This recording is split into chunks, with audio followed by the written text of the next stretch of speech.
Hi, Gayle. Hey, how you doing? Good. Thanks for doing this. We're going to be talking about Darfur, war crimes, and genocide. Cheerful subjects, but great topics. Good topics. So we should get right to it because I hear you have a bit of a cold. Thanks for doing this, though. Happy to do it. So in September 2004, as you know, Colin Powell went before the Senate Foreign Relations Committee and said that genocide is occurring in Darfur and the Sudanese government is responsible. And I'm hoping that perhaps you could explain to our viewers how a civil war in Western Sudan turned into a genocide. Sure, and let me set the stage a little bit in case some of your viewers don't know that much about Sudan. Sudan is the largest country in Africa. It's about the size, one-third the size of the United States. Darfur itself is out to the west. It's about the size of France. It's a region that is populated by a number of settled farmers and a number of pastoralists, nomadic peoples who move about largely but not exclusively on horseback and herd animals. Like other regions of Sudan, Darfur has been tightly controlled by the center. There hasn't been a great deal of autonomy. And basically what happened is as tensions around economics grew, less water available, less land available, so did tensions grow between many in Darfur and the center in Khartoum. A government that came to power in 1989 is still in power today and has proven to be extremely ruthless. A rebel movement was formed. This is not unusual for Sudan. Southern Sudan had seen almost 30 years of steady conflict led by a rebel movement there. This movement in Darfur launched a major attack, and clearly the government in Khartoum was taken aback. I think fearful of resistance and intent upon putting all of its power out from the center and facing no challenges. And this was around 2003, correct? Yeah. Yeah. Khartoum's response to this was to basically pit people against people and unleash as a proxy force something that's been known now as the Janjaweed, these militia on horseback, who are themselves from Darfur, and to give them unbridled license to attack, rape, and pillage the population of Darfur. They've done so with great speed and sadly with great efficiency, driven millions of people off their land, killed many others, and they have really just created an environment of terror and destruction across Darfur. So that's basically where the war came from and the current crisis came from. And the American response, it seems, was a bit outspoken about the crimes that were happening on the ground there. It seemed that at least in 2004, when Colin Powell uttered the word genocide to describe the crimes there and said that the Sudanese government was responsible, that we might have seen some sort of commensurate policy response to the genocide there. It seems that that this word carries a lot of weight. In the Clinton administration, as Samantha Power documented in her tome, A Problem from Hell. The officials in the administrations would avoid that term when describing Rwanda, but now it seems they would avoid it out of fear that they thought it would inspire them to do something about it. Now it seems that the administration is freely throwing about this term, but not doing much to back it up with policy actions. Well, that's the tragic irony. In using the term genocide, a number of things happen. First of all, that should obligate us as signatories of the Genocide Convention to act to prevent genocide and punish the perpetrators. It certainly hasn't. And I think what we've seen from the United States, and indeed from most of the international community, is a strong rhetorical response, yes, but a very constrained practical response. The net result is that what was called a genocide in 2004 is still going on today. Yeah, he called it genocide in front of the Holocaust Museum just a few weeks ago. To me, it leaves them open, the administration, open to criticism that they're politicizing the use of this term. it seems to me that they get credit in the American public for doing something about it by calling it a genocide when many other countries and other institutions are unwilling to do so. However, they've never backed up that declaration with a commensurate policy response. Right. I think that's true, but I think it's also true that anybody who pays attention to Darfur knows very well that the world has failed to stop it, including the United States. So it's evident that despite the labeling, despite the rhetoric, despite the harsh statements condemning Khartoum's behavior, we still have millions of people who are under attack. And in many cases, the situation has grown worse. So I think what we've got here is a sort of verbal recognition that the world needs to act in the face of mass atrocities and genocide, but with very little follow-through. What would that follow-through be in a Gayle Smith administration? What kind of diplomatic steps or military steps might you contemplate taking to address the humanitarian emergency on the ground?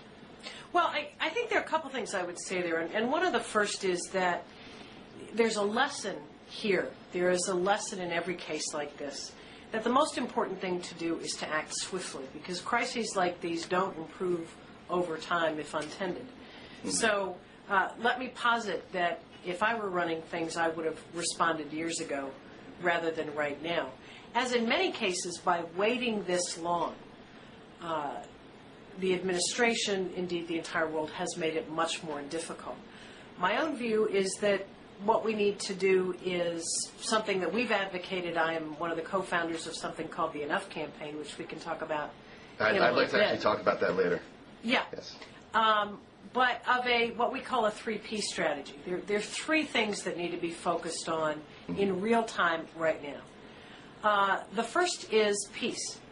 There's not going to be a sustainable resolution of the crisis in Darfur unless there is a credible, durable peace agreement. Now, there was an agreement negotiated. People may have heard of it, the Darfur Peace Agreement. Part of the problem there is that it doesn't include all of the rebel movements as signatories. It was signed without any implementation plans, so even if it were a good document, which it's not, it doesn't have a plan to translate it from paper into reality. Third, it's inadequate on a number of fronts. Fundamental issues like compensation. You have people whose economic livelihoods and traditions have been wiped out, and there need to be provisions for compensation. Part of the reason that happened, just as a footnote, and I think this is important, is that at the time, the U.S. envoy on Sudan was Robert Zellick, who did spend several days in Abuja working on this agreement, but came to the point where he didn't have any more time left. And he basically said, I'm leaving tomorrow and you all sign or it's over. He got one rebel signature and not the rest. And I think that's indicative of the fact that we're doing a sort of drive-by diplomacy on this. This needs sustained diplomatic involvement from a number of countries, including prominently the United States, to get a real peace agreement. Number two, and obviously this is the most pressing, is the protection of civilians on the ground. That is a moral responsibility we all have, and clearly the stability of the region is increasingly at stake if this isn't acted upon. I think what we've done here, the royal we, the international community, has basically left the African Union and the international humanitarian organizations holding the bag. The AU went into Darfur early on, but just to monitor a ceasefire and observe it. They didn't go in as a protection force. They are only 7,000 strong. They don't have an adequate mandate. Even with that small force and all of our rhetoric about the importance of the African Union, they have been consistently underfunded, not been given the political support they need to stand up to Khartoum, but basically been told to protect all these civilians and we're counting on the AU. The humanitarian organizations, meanwhile, are on the ground trying to deal with emergency needs, and like the AU, find themselves to be the only thing standing between civilians and Khartoum. We need to put pressure on Khartoum to accept an international force. We also should be doing, and would be doing if it were up to me, the detailed and very practical contingency planning needed to look at other alternatives should they become necessary. It may be necessary for there to be a no-fly zone. Well, Go ahead. It just seems to me that we've known that about a need to have some sort of robust force on the ground in Darfur for a long time. Sure. But at least what's been holding that up since last August, when the Security Council authorized really a robust force for Darfur, is Khartoum has yet to accede to allow UN member states to send their troops there, and it seems that we have not applied the necessary diplomatic pressure to force them to make that kind of cost-benefit calculation, whereby it would cost them more to not let peacekeepers into Darfur than it would to let them in. You're absolutely right. And it seems that has been a consistent theme throughout the U.S. response to this conflict, is not speaking consistently and forcefully enough to convince Khartoum to stop killing and maiming their own citizens.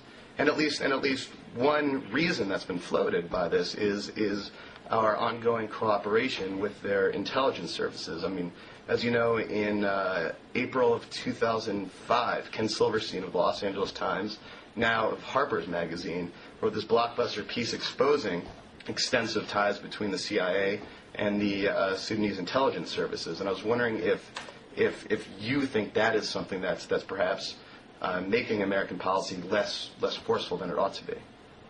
Well, I think there are a couple things at play here, and I think you're absolutely right that the signal that's been sent to Khartoum is there's no cost for your actions. And we're in the bizarre situation where we are asking Khartoum's permission to please be able to go in and protect Sudanese civilians from the government in Khartoum. And they haven't given permission yet. As long as we've got it set up that way, and as long as a very calculating regime in Khartoum concludes that there's no price to be paid, it doesn't really matter, we can keep doing this, we may get bad things said about us, but there's no real cost, why are they going to stop in their own formulation? On the intelligence matter, I think it is very probably true that there is intelligence cooperation between the U.S. government and the Sudanese maybe we government. should give our viewers a little background that bin Laden lived Sure. in Sudan for much of the early 90s. Yeah, no, that's exactly where I was going to go. This is something that's been going on for a long time. If you go back to 1998, Yes. when U.S. embassies were simultaneously attacked and blown up in Nairobi and Dar es Salaam in Kenya and Tanzania by what was proved to be al-Qaeda, there was a lot of evidence of either involvement of the Sudanese or people moving through Sudan, money, people, other things, to facilitate those and other operations in the region. At the same time, during the 1990s, Sudan was a real haven for a number of extremist and terrorist networks, including some of bin Laden's people and bin Laden himself up to a certain point. So there's been a long-standing interest in some kind of cooperation with Sudan that would allow for increased intelligence, shutting down those operations, and otherwise trying to get a handle on the fact that indeed terrorism is a real threat in East Africa. I was in the National Security Council as the senior person for Africa at the time that the embassies were attacked. I got the first phone call from the Situation Room, and I can tell you it was very real and very frightening, and we lost a lot of people, and Kenya lost even more than we did. So that's a very real thing. I think the question on the table is, can the United States government and can this administration do two things at once? It may well be that there is a reason for intelligence cooperation. I do think that the administration needs to speak to how vital that cooperation is. I don't know what the Sudanese are providing. Maybe it's useful, maybe it's not. But are we going to say that so long as you help us on counterterrorism, it is acceptable to us if you perpetrate what we ourselves label a genocide? That seems to me to be shooting ourselves in the feet. Because if anything in the war on terror, or so-called war on terror, we should be in large measure about what we're for. And we certainly should be for protecting innocent civilians from genocide. It's like that old Cold War mentality that whatever happens in your... It's a very short-sighted view.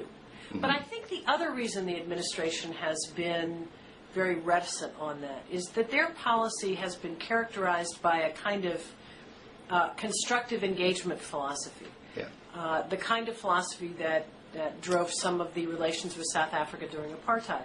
Mm-hmm. And I've seen many people do this. The Sudanese government is smart, very well organized, extremely impressive.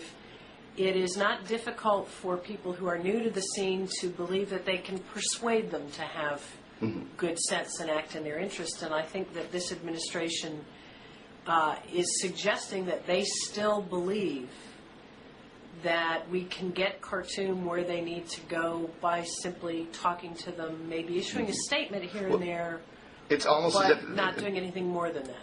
The inability of the administration to walk and chew gum at the same time, as it were, also seems to have manifested itself in their diplomacy with the trying to negotiate the peace accord with the South, which was making great progress around the time that Darfur broke out. Now I'm wondering if you think perhaps there was bureaucratic impediments to pressing Khartoum on Darfur because of the peace negotiations between the North and the South. If you can speak about that dynamic a little bit. Sure. Well, let me step back a bit, because one of the things that's interesting here is that if you look at Sudan as a whole, there's conflict all over the place. Long-running conflict in the South. Now we have long-running conflict in the West. There's a lot of tension in the East. And there's an underlying structural problem, which is Khartoum is being tightly controlled by the center. Yes. Now, in an ideal world, negotiations would not have been, let's do the South, let's do the West, let's do the East, let's do the North, but more comprehensive and national. That didn't happen. They were taken on sequentially. I think that the agreement reached in southern Sudan was a good one. People there had suffered for a very, very, very long time. And I'm glad that it ended when it did. I'm perplexed by two things. There hasn't been that much attention to the implementation of the agreement in the South since the agreement was signed. And again, the United States, this administration played a big role in securing that agreement. Some of the implementation is going well, some isn't, and it really needs a lot of attention, and that seems to have dropped off. But second, I don't understand, quite frankly, why the administration hasn't pursued the same strategy in the West, working closely with African allies, with European allies, to maintain steady pressure, constant diplomatic presence and investment to get a real agreement over the finish line. Again, we're kind of, as I say, it's this drive-by diplomacy. Every couple of months, somebody is sent out to talk to Khartoum and go out to Darfur and make a statement, and every couple of months it gets worse. You are, there you go. Excuse me. I interrupted you earlier. You were talking about the 3 Ps of your Enough campaign, which I promise we'll get to. And I'm going to guess that the last P was going to be punishment. And it is punishment. It is punishment. Now, I'm wondering, yesterday, the International Criminal Court, which has an investigation in Darfur, issued their first arrest warrants for 2 individuals suspected of war crimes in Darfur. One a Janjaweed commander, the other a member of the government. Right. As the office of the prosecutor of the ICC doesn't have a marshal service of its own, it would seem that it's up to Sudan to give up these 2 people, and it doesn't seem likely that they will. And I'm wondering, sort of, what political opportunities this ICC investigation, these warrants, might bring for helping to bring an end to this conflict.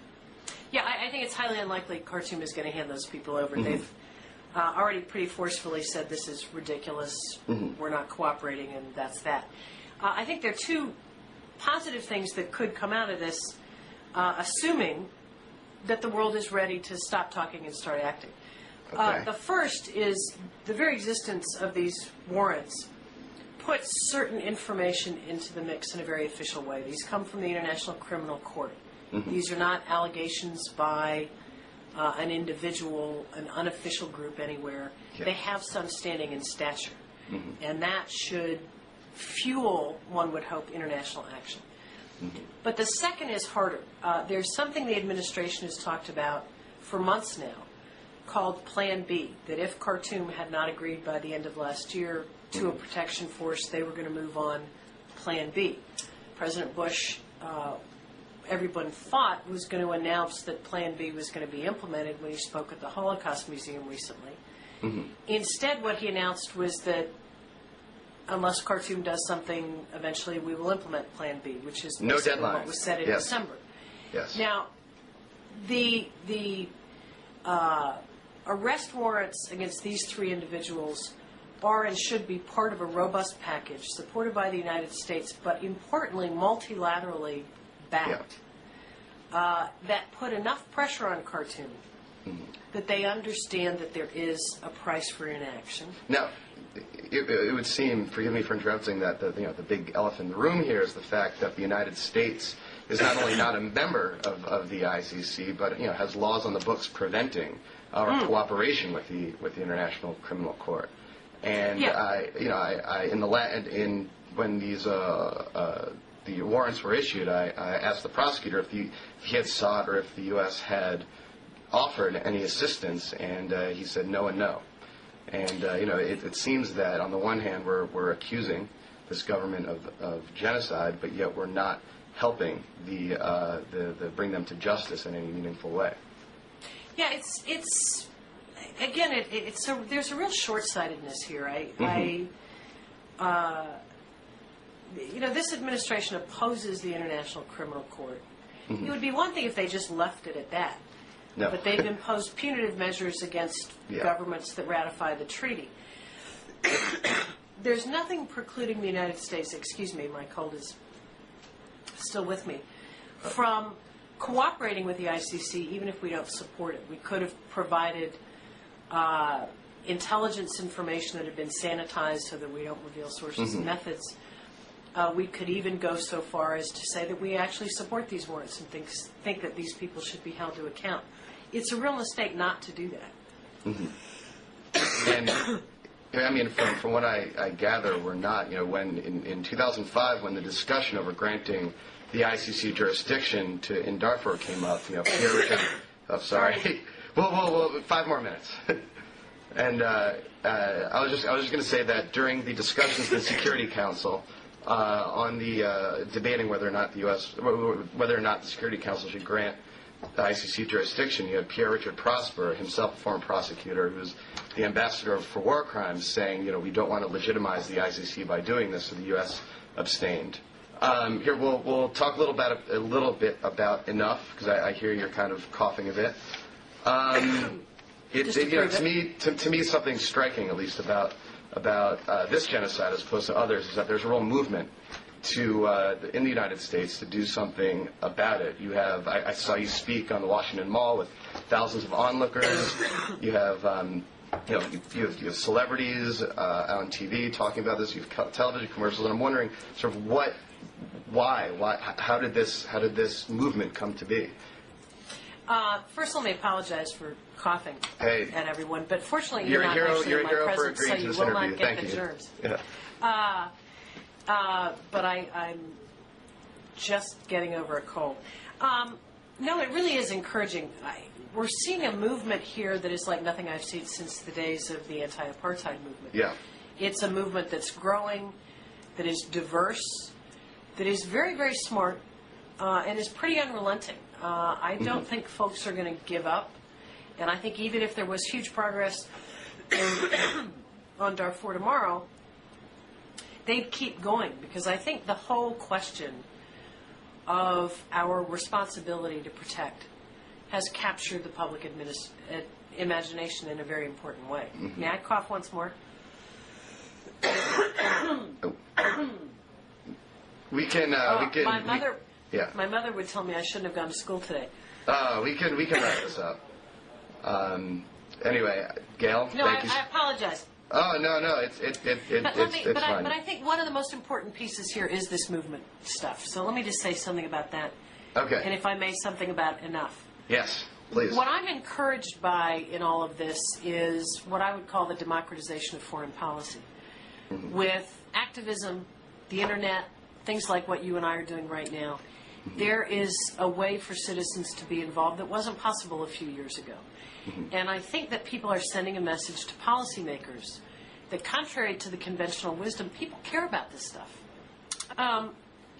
The Enough campaign is something we started with the hope that we can offer a real contribution to this movement. It's a joint initiative of the Center for American Progress and the International Crisis Group. Yeah.